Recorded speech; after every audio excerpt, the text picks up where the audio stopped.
Have you ever been swept away by a new relationship?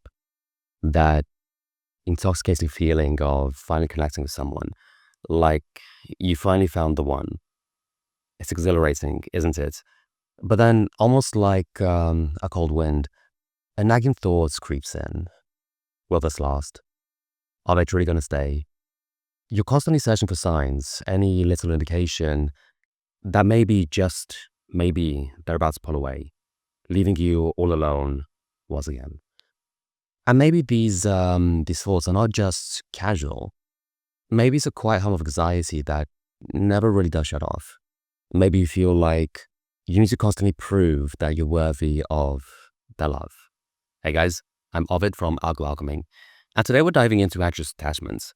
Now, you might have come across this term before, either online or in self-help books, and to be honest, it can sound just a little bit intimidating. But I promise we're not here to label you or to pigeonhole you. We're here to understand, to give you a framework, first of all, for understanding yourself, but also for understanding your relationships. We're going to explore this topic in a way that's not just informative, but hopefully quite validating, because these feelings can be really quite confusing and absolutely exhausting. And even as you listen to the sound of my voice, please remember that Algoalchemy does offer online therapy at algoalchemy.dev. So if you're looking for more personalized support, we have offerings for you. Anyway, guys, let's jump in. Let's explore anxious attachment through the lens of someone that we've been working with at Algoalchemy. It's not a real name, but we can call her Ava. Ava is someone who often finds herself falling very quickly and very deeply in love. But along with that intense connection, there's a profound fear that the other person is about to disappear, leaving her abandoned. And this intense fear can sometimes lead to some difficulty and confusing behaviors. Today, we'll explore these behaviors and experiences. So, what is anxious attachment really? Well, picture this. You're facing a big challenge, maybe a difficult project at work or even just a tough conversation you need to have. You know logically that you can handle it, but there's this feeling that you can't really do it alone, not truly. It's like you need a supportive figure right there by your side to lean on, to guide you through it. This feeling that deep-seated need to be with someone in order to navigate life's difficulties is the essence of anxious attachment. It's a perceived inability to face life challenges confidently on your own, which fuels this intense desire for closeness, love, and validation from the people you care most about. And it's not just wanting a partner, it's feeling viscerally that you need them. Your sense of self, your sense of security feels directly tied to how safe you feel in that relationship. This isn't just some casual preference, it's more like a biological imperative. And when this need for closeness is activated, it can come out in a variety of ways, often in ways you might not even be aware of.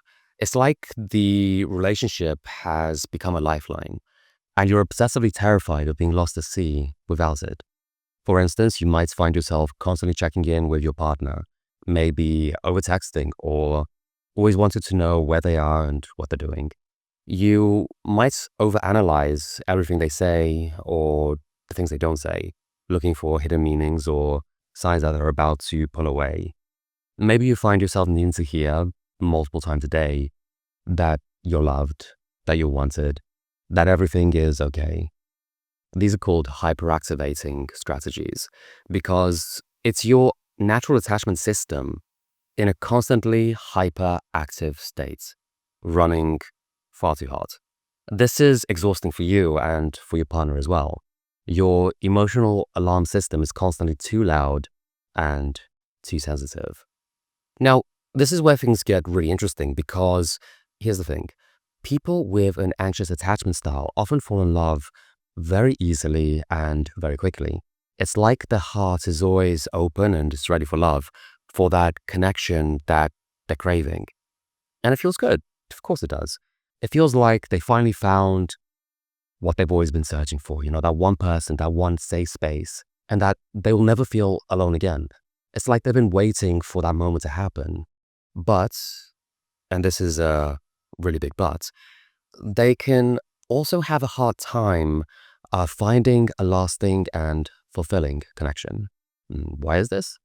Because those doubts, that insecurity, are always there, just below the surface, and they tend to bubble up again and again. They don't hide it like some other attachment styles might. No, these feelings are front and center and can sometimes create a cycle that's really hard to break, like a car spinning its wheels again and again in the mud, trying to move forward, but staying stuck. This is a constant fear of rejection that never really goes away, no matter how much love they receive. It's exhausting, always scanning, looking for evidence that the relationship is in trouble. For someone like Ava, those feelings are incredibly familiar. She often describes a deep fear of making the wrong decision, frequently looking to her partner for reassurance about her choices. She often texts her partner multiple times per day just to get that reassurance that he's still there, that he still cares for her. And that constant fear of rejection that never really goes away is something she struggled with in every single one of her relationships. All right, so we've spoken about the core of anxious attachment, but what does that attachment look like in day-to-day life? We'll explore a few key signs, and of course, remember, this isn't about labeling yourself or diagnosing anything. Only a trained psychologist can do that. It's about recognizing patterns, understanding your experience, and starting on a path to something a little bit better. First, let's talk about the fear of abandonment. This is one of the biggest drivers behind anxious attachment style. It's not just a little worry, it's often this deep-seated, almost primal fear that those you love will leave you. They'll decide you're not good enough. This fear can manifest as intense anxiety when your partner isn't around, or when you can't reach them for whatever reason. It's that feeling in the pit of your stomach when you see they've read your message, but they haven't responded immediately. Even if there's no real reason to think that they're about to leave, this fear often feels incredibly real. Second, there's the need for constant reassurance. It's about trying to quiet that inner alarm, to get that confirmation that you're still loved, you're still wanted, and that you're secure in this relationship.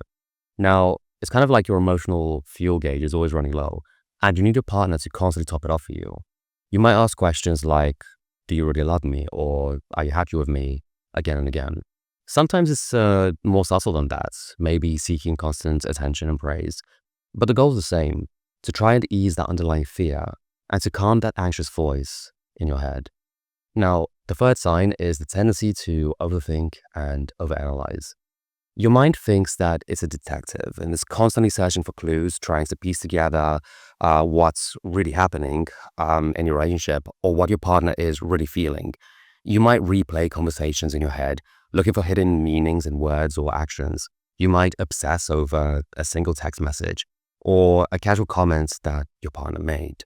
Your mind is trapped in this feedback loop, endlessly replaying small moments. And often, your brain is wired to jump to the worst case scenario, that things aren't correct and that your partner doesn't really love you. The fourth sign is difficulty with personal boundaries. You might have a hard time saying no, or putting your own needs first, or creating space for yourself in the relationship. You might be so focused on your partner's needs and making them happy that you sometimes forget about your own. Your sense of self gets a bit blurry, and it can become hard to distinguish between your needs and your partner's. Maybe you constantly adjust your schedule to fit your partner's, or maybe you agree to do things you really don't want to do just because you want to avoid conflicts or make them happy. And while it can feel really good to be there for somebody else, it's also really important that you have healthy boundaries, that you take care of yourself and your needs first. Otherwise, it could cause you to end up with a lot of resentment and ultimately make the relationship harder for both of you. The fifth sign is strong emotional reactions to a partner's unavailability. If your partner's being a little bit distant or seems distracted, it might feel like the world is going to end for you. It can trigger these intense emotions of anger, sadness, anxiety, and it can be really hard to find your center.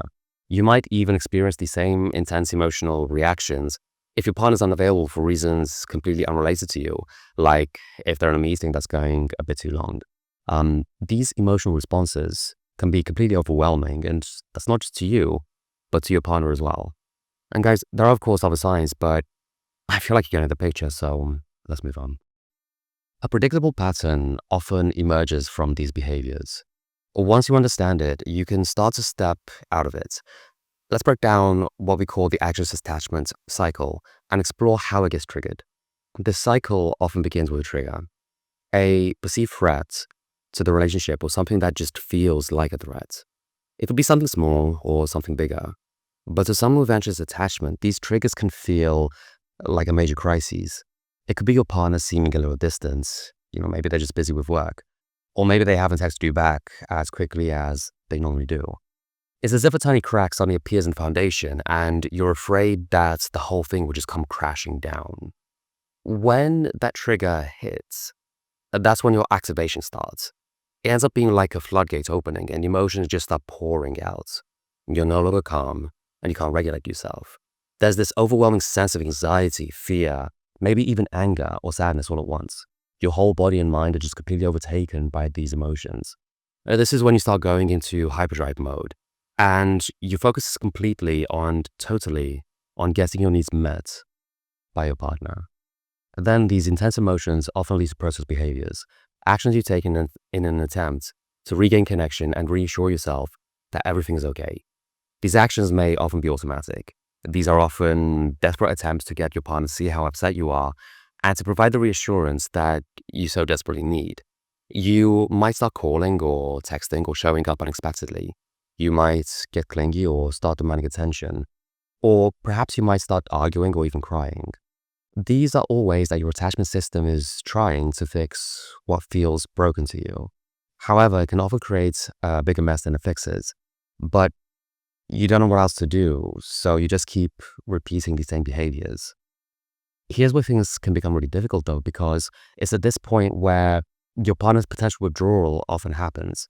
Now, this isn't because they don't care about you. It's because these behaviors can be difficult to handle. Think about it from their point of view. Maybe a meeting went long so they couldn't reply, and as a result, they now have 14 missed calls, 30 texts, a threat to break up, followed by begging for a response. Your partner may feel completely overwhelmed by the intensity, by the emotional demands. They may not understand what's happening.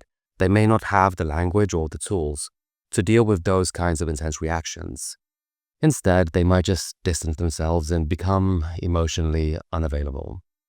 And that withdrawal, or the perceived withdrawal, often leads to a confirmation of fears. Your partner pulls back a little bit, and that inner fear tells you, see, I knew it. They were going to leave. They don't really care about you.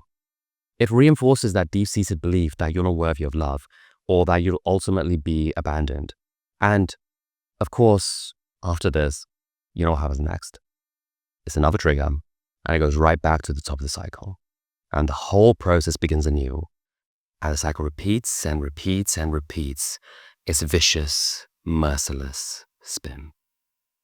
This might all sound a bit grim, but the power of understanding is huge because recognizing these different phases of the anxious attachment cycle allows you to break it down and to understand why you react the way you do, and to begin to choose different behaviors when those triggers inevitably come. So, we've explored the signs in the cycle of anxious attachment, but where do these patterns come from originally? It's important to know that these behaviors don't just appear out of nowhere. They are deeply rooted experiences often formed in childhood that shape how we approach relationships as adults.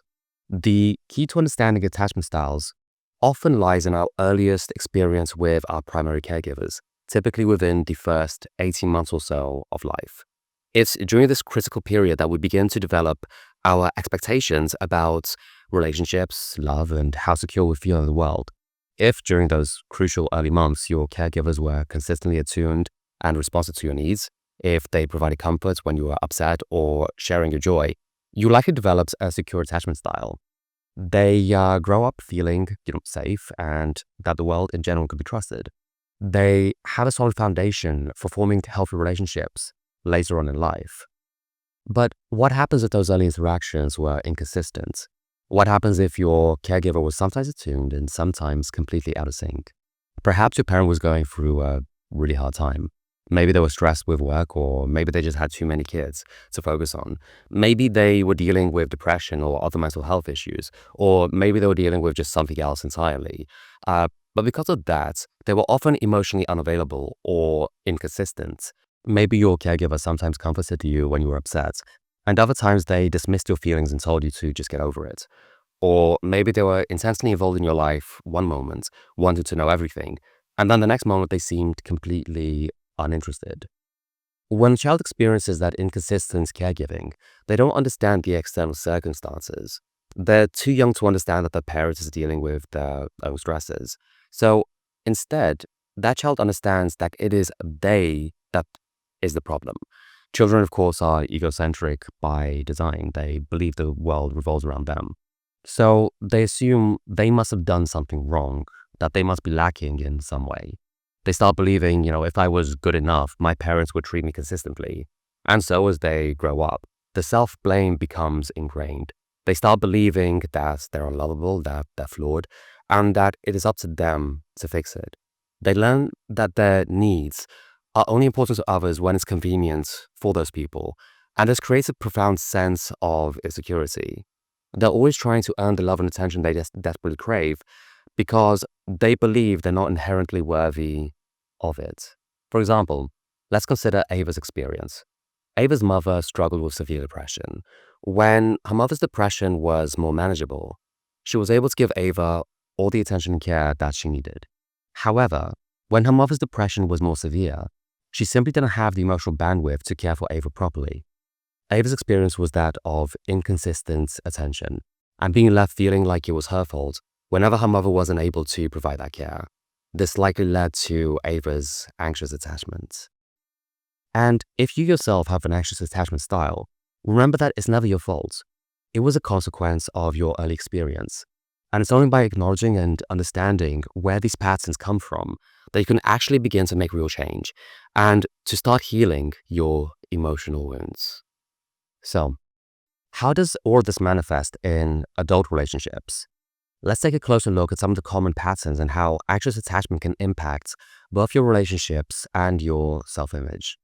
In many ways, relationships can feel like both a poison and a cure for someone with an anxious attachment style. They deeply crave that connection, that intimacy, but they're also deeply afraid of rejection and abandonment. So they crave the comfort of a loved one, but that also triggers that deep-seated fear of being left behind, of not being good enough. It's like they're always searching for the cure to the problem, but that cure is the same thing that's poisoning them. It's an exhausting paradox. Because of those deep-seated fears, people often become overly dependent on their partners, desperately seeking to be good enough to earn the love, and desperately trying to prove to themselves that, they deserve these things. They may also perceive more conflicts in their relationships, even when it's not actually present, because their brains are constantly looking for any sign of trouble.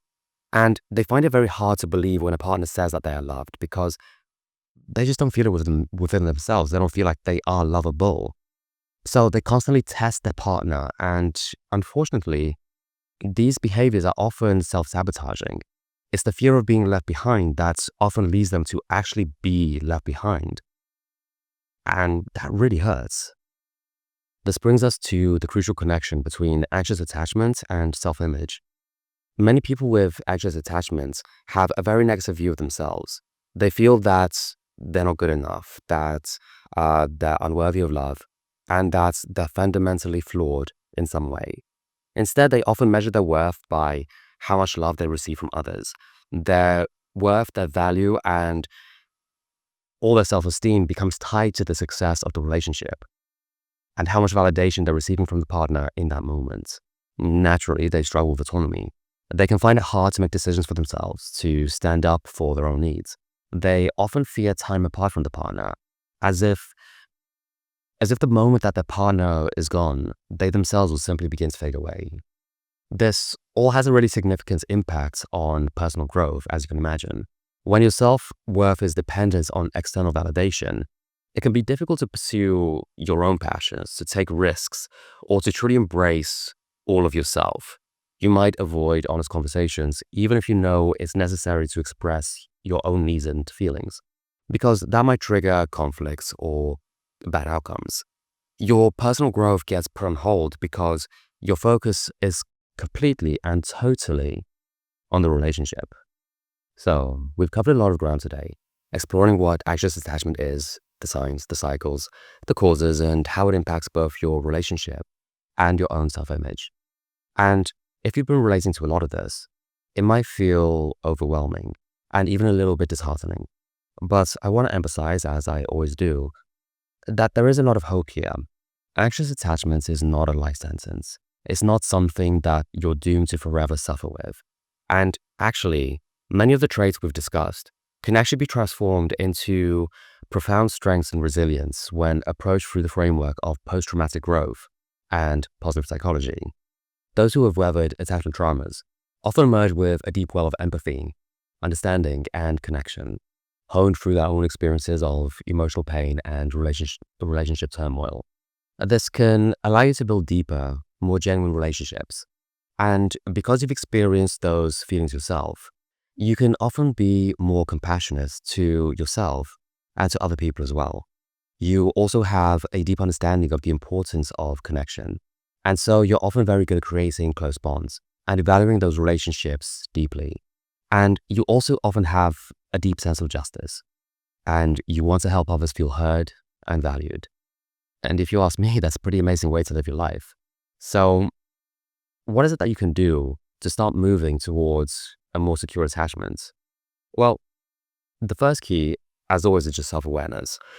Start by reflecting on your patterns, educate yourself, and understand why you react the way you do in relationships. In future videos, we're going to explore specific strategies and techniques for working with those insecure attachment styles, and also how to help our partners navigate insecure attachment. So be sure to subscribe if you haven't already. Remember, having an anxious attachment style doesn't mean you can't have healthy, thriving relationships. It simply means you need to learn to manage those anxious triggers a little bit better and to learn how to build more secure attachments. This often takes support and guidance from others, which is why at algoalchemy, which you can find us at algoalchemy.dev, we offer online therapy. We can provide you that safe and compassionate space to explore these patterns, to develop those new skills, and to finally begin creating the relationships that you deserve. Remember, it's a journey and not a destination. And with consistent efforts, you can absolutely make the changes that you're wanting. You are capable of creating the kind of relationships that you've always wanted. You just need a roadmap for how to do that. So guys, thank you so much for exploring the science of human connection with me once again today. I'd love to hear your thoughts in the comments below. What resonated most with you? When was the last time you went through one of these anxious triggers, and how did you react? Guys, until next time, keep connecting, keep growing, and remember, with a little bit of self-awareness and a little support, you can grow to be more confident and more secure. All the best, guys. See you next time.